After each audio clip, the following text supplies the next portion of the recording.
안녕하세요 여러분. 새로운 한 주도 주님의 은혜와 평강이 여러분의 하루하루에 가득하기를 축복합니다. 오늘 본문은 역대하 32장입니다. 히스기야 왕이 이렇게 하나님을 성실하게 섬기고 난 뒤에 아시리아의 사네립 왕이 유다로 쳐들어왔다. 사네립은 요새화된 성읍들을 공격하여 점령할 수 있을 것이라고 생각하고 진을 쳤다. 히스기야는 사네립이 결국은 예루살렘까지 칠 것을 알고 대신들과 장군들을 불러서 성 밖에 있는 물줄기를 메워버릴 것을 의논하였다. 그들은 왕의 계획을 지지하였다. 많은 인원을 동원하여 모든 샘과 들판으로 흘러나가는 물줄기를 막았다. 아시리아의 왕들이 진군하여 오더라도 물을 얻지 못하게 할 생각이었다.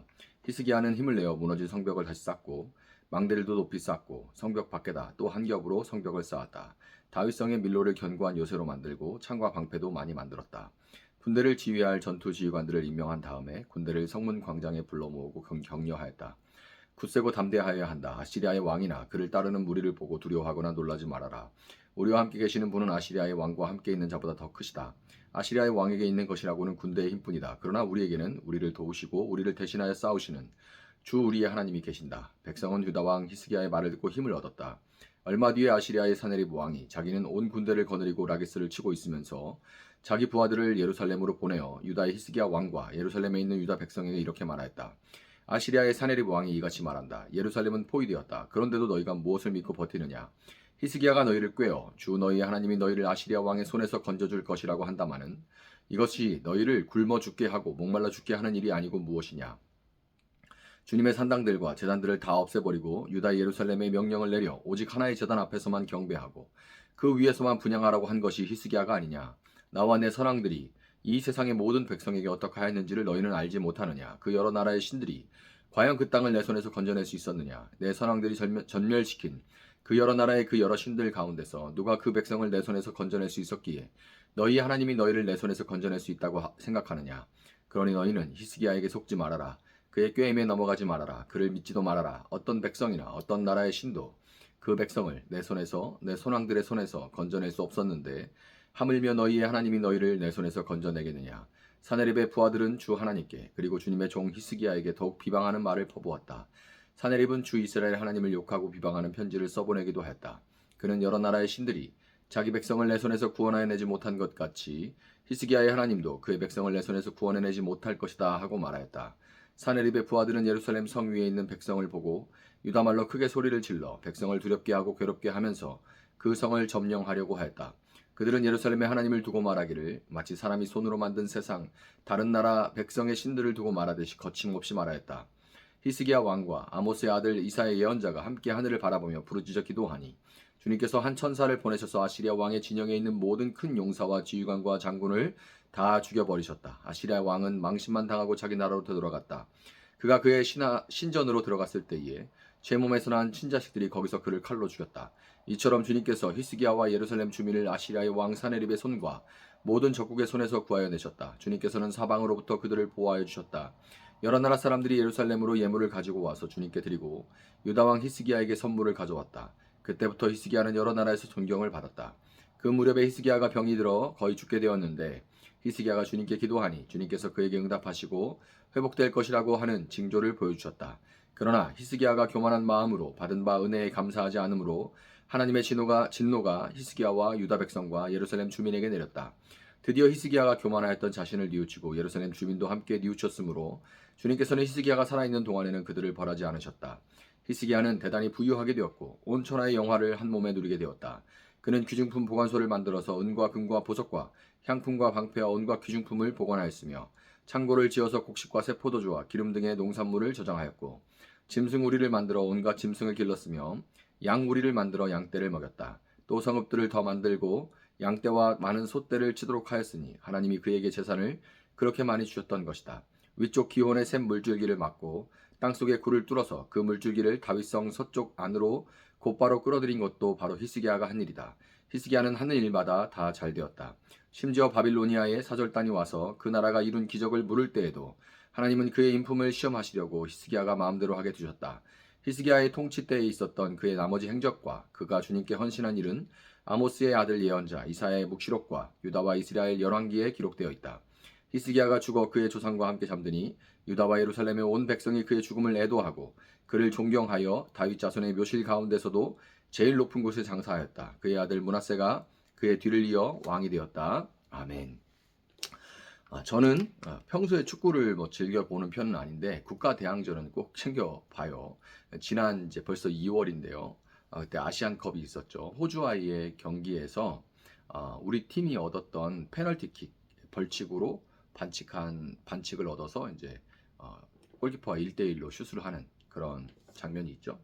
이 페널티킥 장면이 있었는데 온 세계가 지켜보는 가운데 정말 엄청나게 긴장되고 떨리는 순간이었겠죠. 그런데 그런 순간에 저라면 누가 이제 네가 차라 그렇게 저한테 말을 한다고 해도 다른 사람 차라고 피할 것 같은데 그때 찾던 사람이 황희찬 선수라는 사람입니다. 황희찬 선수가 자기가 차겠다고 나섰고 그리고 그렇게 나서기만 한 것이 아니라 정말로 강하게 잘 차서 자신 있게 아주 시원한 골을 만들었습니다. 어떻게 그렇게 할 수가 있을까요? 전에 어떤 프로그램에서 황희찬 선수가 훈련하는 장면을 보여준 적이 있습니다. 평소에도 운동선수들, 특히 국가대표들은 뭐 말할 것도 없이 엄청나게 연습을 하는데 그 중에서도 선수들이 자타공인 연습벌레라고 이제 부르는 황희찬 선수는 모든 공식적인 훈련이 끝난 후에도 개인적인 훈련을 매일매일 빠짐없이 그 양을 다 채우고 또 컨디션을 계속해서 유지하기 위해서 좋게 유지하기 위해서 식사를 비롯한 모든 것을 철저하게 준비하고 있었습니다. 고기를 한 점 먹어도 기름 없이 해가지고 정말 철저하게 식단 관리를 하더라고요. 모든 선수들이 그렇겠지만 특별히 황희찬 선수는 자신이 평소에 준비한 것과 그로 인한 자신의 실력에 대해서 자신이 있었고 그것이 그로 하여금 정말 망설임 없이 자신 있게 공을 찰 수 있도록 만들어 준 겁니다.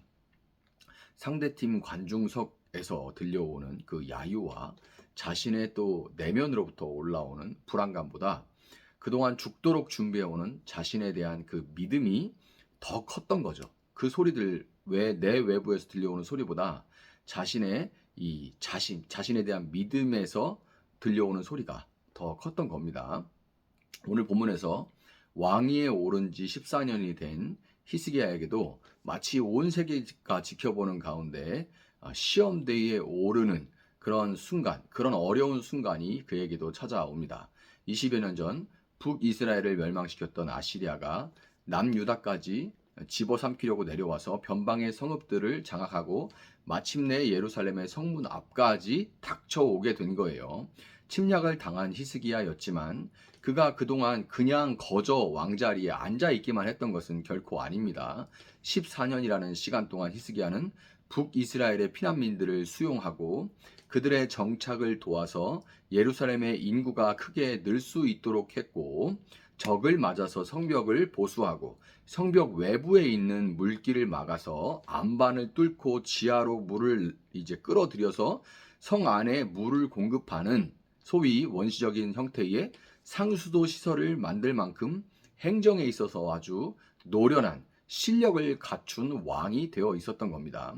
그렇기에 그는 그 적들이 대치하고 있는 그 떨리는 순간에 자신이 공을 차겠다고 나선 황희찬 선수처럼 백성들과 지도자들 앞에 서서 3절부터 8절까지에 기록된 것처럼 담대하게 연설을 할 수가 있었습니다.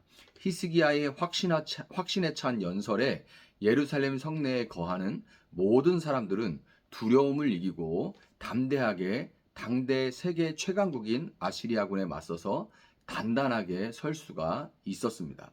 적의 저항이 예상보다 강하고 그것을 무너뜨리려면 이 큰 병력과 시간의 손실, 예루살렘만 멸망시키러 온 게 아니기 때문에 이제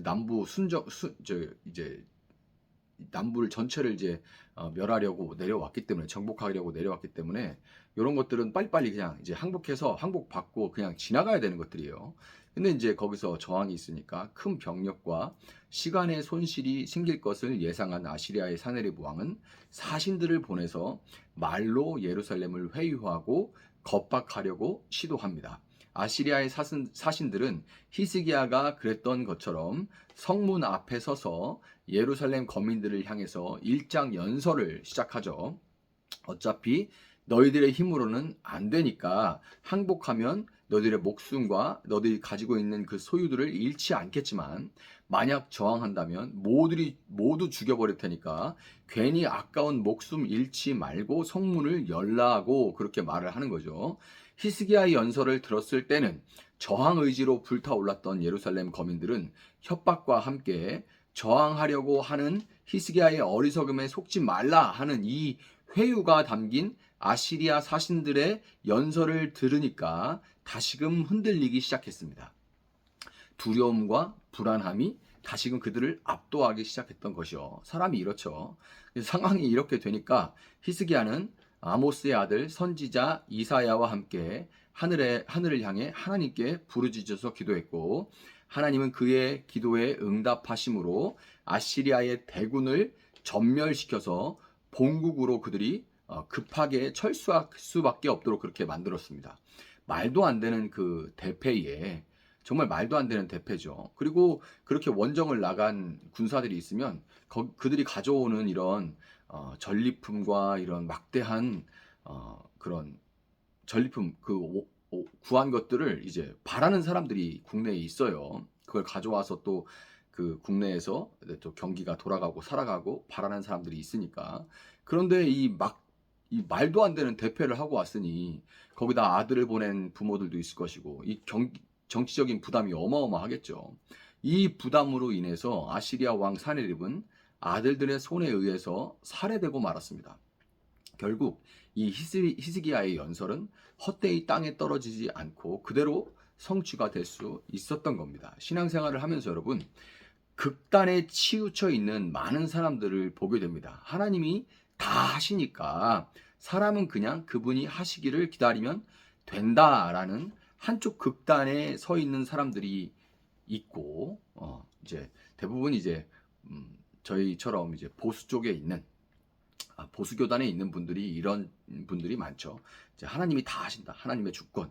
하나님 다 하시니까 그냥 그분이 하시기를 기다리면 된다. 한쪽 극단에 있는 분들이 있다면 또 동시에 하늘은 스스로 돕는 사람을 돕는다라는 말처럼 성경에 있는 말은 아니지만 하나님도 스스로 돕는 사람을 돕는 거야 라고 하면서 하나님도 결국에는 열심히 일하는 사람 편이라는 또 다른 극단에 서 있는 그런 사람들도 있습니다. 열심히 해서 올라가서 더 높은 곳으로 올라가서 성공해서 하나님께 영광 돌리자 이렇게 하나님께 종업원보다는 사장이 돼서 하나님께 영광 돌려야 된다 이런 얘기들 이렇게 양극단을 보게 돼요. 그렇지만 우리는 오늘 본문을 통해 황희찬 선수와 같이 히스기야와 같이 맡겨진 바 자리에서 최선을 다해 준비하고 실력을 갖춰야 되는 사람이 된다는 것을 우리가 배우게 됩니다. 하나님의 주권, 하나님의 은혜를 말하면서 자기 시간 안 지키고 자기가 준비해야 될 거 안 지키고 자기가 갖춰야 될 것 준비하지 않는 이런 사람들 되면 안 된다는 거예요. 기독교인이 성실하지 않다, 무능하다 이런 소리를 들어서는 안 되는 겁니다.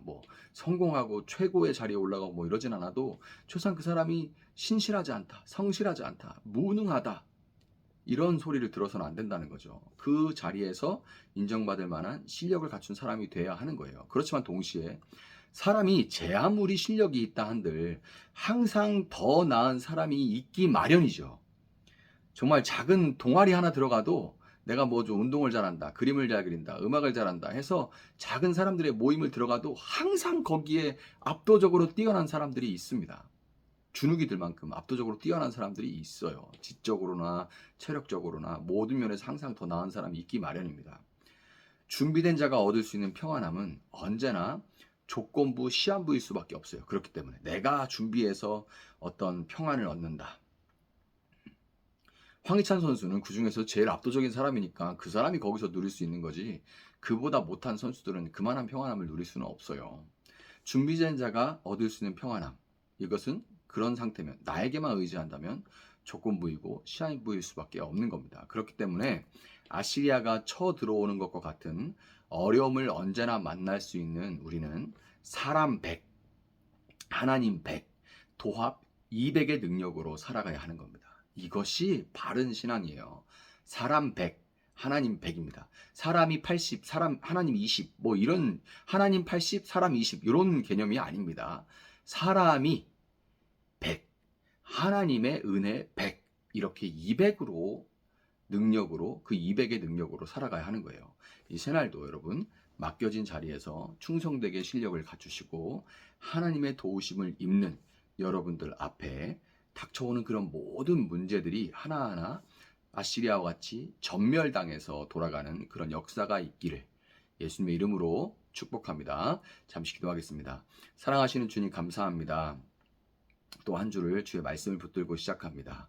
한 주간 또 예상치 못한 많은 일들이 있을 것이고 우리가 또 준비하고 또 나름 애를 써서 일을 하지만 그럼에도 불구하고 우리가 생각하지 못하는 많은 일들이 있고 또 우리보다 나은 많은 사람들이 우리 앞에 있을 것입니다. 그러나 하나님, 우리가 또한 내 실력과 내 노력에 의지해서 얻는 평안함만이 아니라 하나님을 의지하고 하나님 모든 것을 책임지시고 하나님이 내 삶을 붙들고 계시다는 그 은혜에 의지함에 또 평안함과 안정감을 누리고 또한 그 가운데서 하나님의 은혜 가운데 또한 우리가 앞으로 나아갈 수 있음을 고백합니다.